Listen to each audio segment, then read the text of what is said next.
ঈশ্বর কি? তিনি কি শ্রীকৃষ্ণ নাকি অন্য কেউ?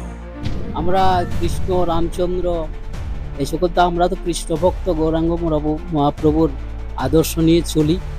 কিন্তু এখানে গীতায় বলেছে যে অবিনাশী কেউ অন্য, ভক্তি করতে হবে কোনো অন্যের, আর গুরু হতে হবে সদ্গুরু। কি বলছে শ্রীমদ্ ভগবদ গীতায়?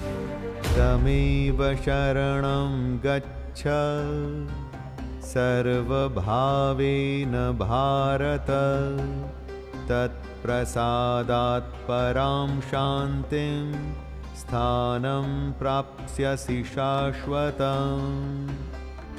পূর্ণ গুরুর পরিচয় কি? পিতা মাতাই কি পূর্ণ?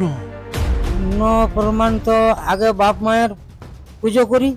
4 নম্বর অধ্যায়ে 34 নম্বর শ্লোকে তত্ত্বদর্শী সন্তের খোঁজ করতে বলছেন।